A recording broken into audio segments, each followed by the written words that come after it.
जैसी है। राजा जी ने घोंसले बनाने की कंपटीशन रखी है। इस बार हमें सिर्फ घोंसला ही नहीं बनाना है, हमें घोंसला बनाकर उसे रंग भी देना है। जिसका घोंसला पक्का और दिखने में सबसे सुंदर होगा, राजा जी उसे विजेता घोषित करेंगे और बहुत बड़ा इनाम भी देंगे। अरे वाह, तो फिर ये समझो कि हमारा इनाम पक्का है। चलो चलो, हम काम पर लग जाते हैं। इधर सारे पंछी नए घोंसले बनाने की योजना कर रहे थे। चलो, कंपटीशन के बहाने हमें हमारे नए घोंसले बनाने का अवसर भी मिलेगा। आओ और घोंसला बनाने में मजा भी बहुत आएगा। मेरा अनुभव यही कहता है कि इस साल बहुत ज्यादा मात्रा में बारिश होगी, इसीलिए मैं और गौरी मजबूत लकड़ियों से हमारा घोंसला बनाएंगे और उसे लाल फलों के रस से कलर भी करेंगे। हाँ, पर तुम सबसे ज्यादा घोंसले बनाने का तजुर्बा तो मुझे ही है, इस वजह से हमारा ही घोंसला सबसे अच्छा बनेगा। अरे मेरे दोस्तों, तुम सब कितनी भी मेहनत कर लो, इनाम तो मैं ही जीतूंगा। इधर बादल और उसकी पत्नी अपने बच्चे बबलू के साथ खेल रहे हैं। तभी बबलू के माँ ने कहा, अजी, यहाँ कौन है? जैसे बारिश का मौसम आने वाला है, तो इससे हम बारिश नहीं करेंगे? अरे हाँ, मैं तो भूल ही गया था। हम एक काम करते हैं, आज ही पानी पीने के लिए चलते हैं। और हम बबलू को कहाँ करेंगे? हम उसे 2-3 दिन के लिए किसी पहाड़ी के ऊंचे पेड़ पर छोड़ेंगे। वो वहाँ पर बिल्कुल सुरक्षित रहेगा। हाँ, ठीक है। दोनों बबलू को पहाड़ी के ऊंचे पेड़ पर छोड़ देते हैं। बेटा बबलू, जब तक हम पानी पीकर नहीं आते, तब तक तुम यहाँ से कहीं पर भी मत जाना। ठीक है, पर आप जल्दी से आना। दोनों वहाँ से चले जाते हैं। बादल और उसकी पत्नी जंगल के ऊपर से उड़कर जा रहे थे। तभी कालू कौवा उन दोनों को देख लेता है। अरे वो देखो, बादल जा रहे हैं। सारे उड़कर उनके पास चले जाते हैं। बादल जी, आप कैसे हो? हम ठीक है। क्या जंगल में बारिश होने वाली है? हाँ हाँ चिड़िया, कुछ ही दिनों में जंगल में बहुत बड़ी तेज बारिश होने वाली है। सारे बादल पानी पीने के लिए समंदर की ओर गए हैं, पर हमें जरा देरी हो गई। अरे, हमने अपने घोंसले भी नहीं बनाए, तो आप कुछ दिनों तक रुक नहीं सकते? हाँ हाँ, क्यों नहीं। और वैसे भी समंदर से पानी पीकर आने में हमें 4 से 5 दिन लग जाएंगे। तब तक तुम सब अपने घोंसले बना लो। चलो बादल जी, अब हम चलते हैं। अरे चलो चलो, हमें जल्द से जाकर घोंसले बनाने होंगे। अगर बारिश शुरू हो गई तो हम घोंसला नहीं बना पाएंगे।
वाला हूँ।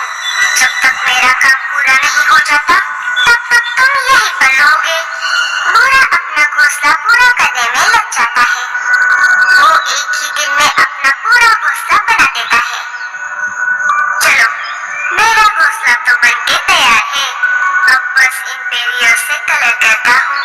कल तक तो ये सब सूख भी जाएगा। बुरा पीली बेरियों का रस निकालकर अपने घर को रंग देता है।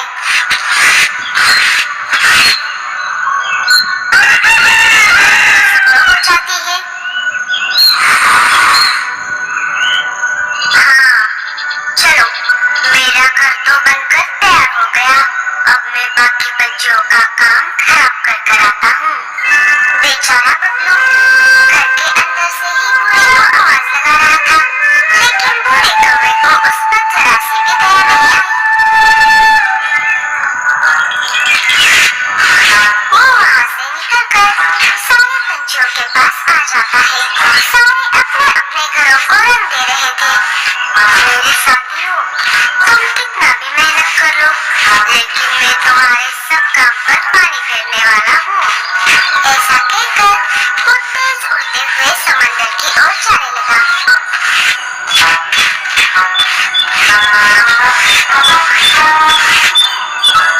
कुछ देर उड़ने के बाद आखिर वो बादलों के पास आ ही जाता है। उन्होंने पानी पी लिया था। वो बस पक्षियों के घरों का पूरा होने का इंतजार कर रहे थे। अरे बादल भाई, अरे ओ बादल भाई, क्या आपको पता चला? आपके बेटे बबलू को सारे पंछियों ने मिलकर बंदी बना लिया है। वो चाहते हैं कि आप उनके घरों के ऊपर बारिश न करें। क्या? ये तुम क्या कह रहे हो? बादल गुस्से से आग बबूला हो जाता है और तेजी से वो दोनों जंगल की ओर निकल पड़ते हैं। बुरा भी उनके पीछे पीछे निकल पड़ता है। अरे लाडो, ये अचानक से मौसम कैसे बदल रहा है? लगता है बहुत जल्द से तेज बारिश होने वाली है। लेकिन बादलों ने तो कहा था वो 2-3 दिनों तक रुकेंगे। अब तक हमारे घोंसले का रंग भी नहीं सूखा। हम अब क्या करेंगे? ये तो बहुत बड़ी समस्या है। मौसम अचानक बदल जाता है। सब तरफ तेज तूफान शुरू हो जाता है। सारे पंछी डर जाते हैं। पंछियों, अब देखो मैं क्या करता हूँ। बादल बहुत गुस्से में था। वो तेज बारिश करना शुरू कर देता है। सारे पंछियों के घोंसले का रंग करने लगता है।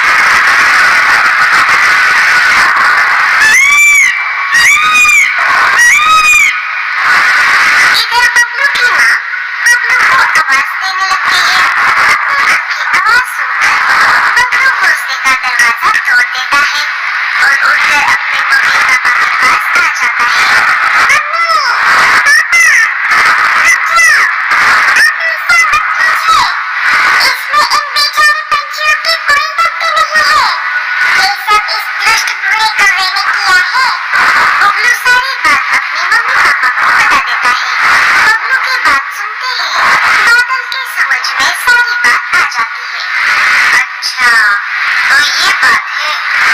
बादल और भी ज्यादा गुस्सा हो जाता है और वो बबलू के साथ बूढ़े के घोंसले के पास आ जाता है।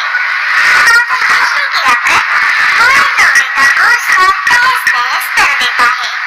बूढ़ा ये सब देखकर वहाँ से भाग जाता है। बादल उसे बादल का जेल बनाकर उसमें बंद कर देता है। पंछियों, हमें माफ कर दो, ये हमसे बहुत बड़ी भूल हो गई। रुको, मैं तुम्हारे घोंसले को पहले जैसा और अधिक मजबूत बना देता हूँ। बादल पंछियों के घरों को पहले जैसा बना देता है। सारे पंछी हंसी खुशी से उन घरों में रहने लगते हैं। दोस्तों, क्या आप बादल भाई से मिलना चाहोगे?